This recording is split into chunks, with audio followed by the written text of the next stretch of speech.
thanks for being here at Comic-Con. I'm sorry I have to start out with a tough question, but many of us know Paul Walker was attached to this film before we lost him. I'm very glad you guys are continuing the film, but were there any major changes that had to be made in the concept of the characters?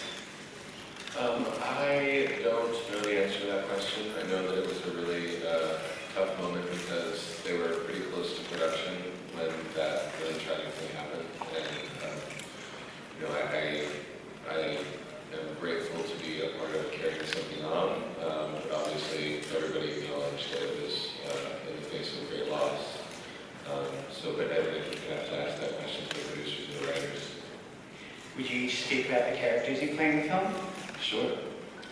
I play a character called Katia Bandies. I'm not allowed to say too much without giving away things that I can't give away, but to sort of speak in a general but hopefully informative way, Katia is not who you initially meet. She's more, there's more to meet, there's more to her than you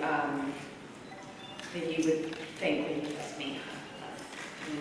Sounds very vague, but... I think the way, I think it's hard to talk about projects like this. Obviously, we want to preserve the experience for the audience, but yeah, we also want to give you guys something that you can actually write about. You know, which I basically, just no, not at all. But basically, I feel like, you know, the story is it's a really large-scale, high-stakes action film, which is rooted in the relationships and the dynamics between these three characters that are played by Hannah, myself, and our third most important ally in this is Rupert Friends, who plays Agent 47 himself. He's obviously shooting Homeland in South Africa, which we're all really excited to see, but it prevented him from being here with us today. So it's a real triangle, and basically Katia is searching for someone, and my character John Smith presents himself to her in an effort to help her find who she's looking for. But nothing is what it seems with these people. All of us are serving agendas that are sometimes at odds with what we're presenting. But it's tough to be more specific than that, because then the experience becomes jeopardized for the audience. Yes, sir. Or Ben, or someone. Hi.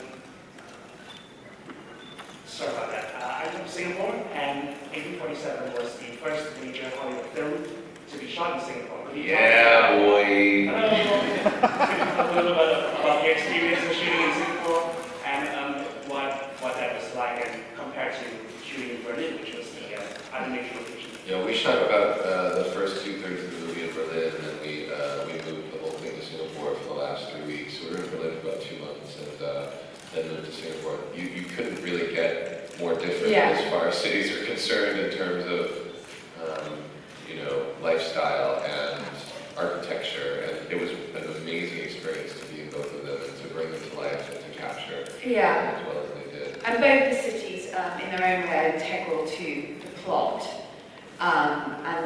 It's really, really interesting. I mean, you know, it's that visually, they can, as Zach's saying, they can be more different, and that really helped us, I think, as actors.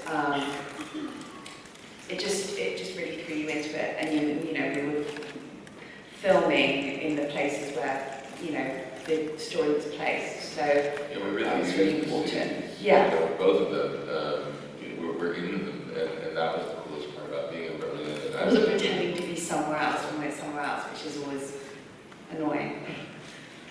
Live on Singapore. Yes. Hi. Hey. It's about your preparation for this role. When something is based on like a book or a TV show or comic books, it has so much material. But sometimes on video games, it's so much more than just the shoot 'em up and stuff like that. How hard is it for you guys to prepare for these characters that are based on video games? I mean, the character I play in the movie exists in the world of the video game, but in a peripheral way. So for me, it wasn't about playing the video game to understand the character. And Hannah's character is not in the video game. My character doesn't exist, so I suppose I was free in that respect, but there were other elements of my character.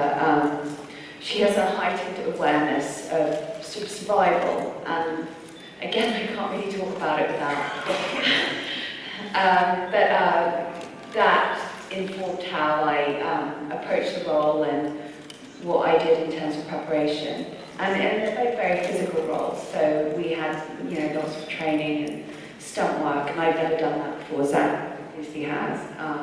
And I think Rupert actually really did like go into the game a little bit and explore the world through the game, because he is the titular character, and so it makes sense for him in a way. But you know, prep for a movie and any role it's just very different depending on what's required. And, you know, I think for us, especially, the physical aspects of these characters became really important in how they present themselves to the world.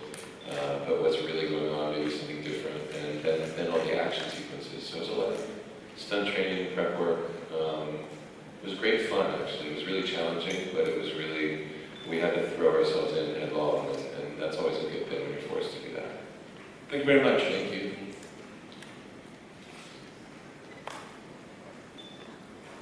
Anything? What?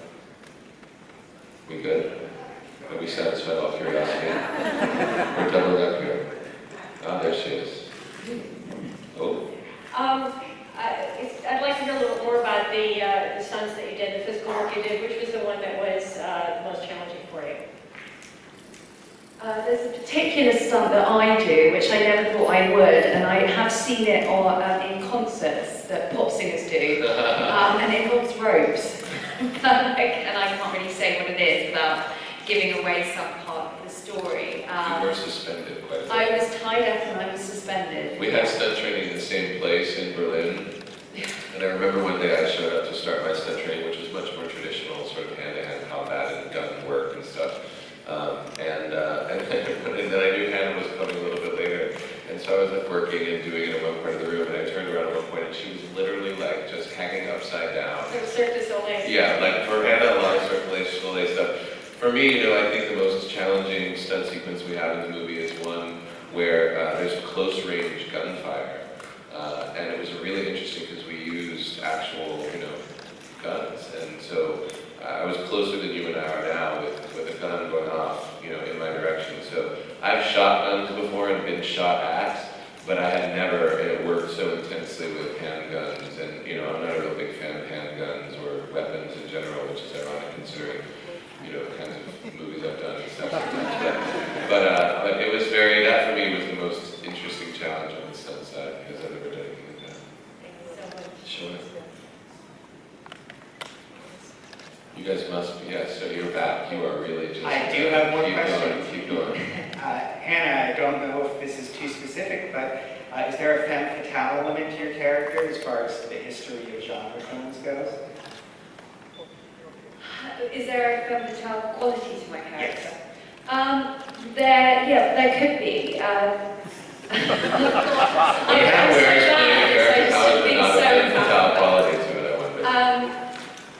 Yes, there is.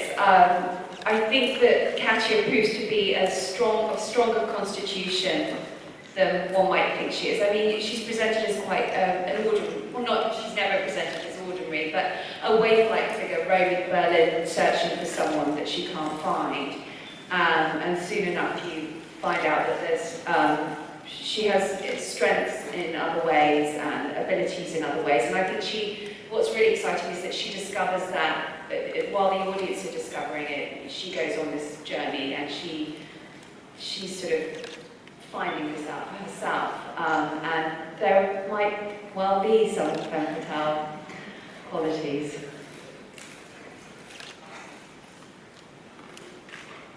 You're at Comic-Con, who would you cosplay as? Who would you cosplay as? Cosplay. I don't even know if Hannah knows what that means. I don't know what that means. I'm a Comic-Con. Cosplay is like, who wants to, why don't you explain to Hannah what cosplay is? Oh, God. You're looking at me like almost... I'd like to be Batman, actually. Yeah. When I was younger, I always thought, when people asked me what they thought God looked like, I always imagined Batman. And I didn't realise. No, I always thought this very handsome, sort of chiseled man with a sort of spandex number on his head. And then I realised I was actually imagining Batman, but yeah. Well, if Hannah's going to be Batman, then I better be Robin.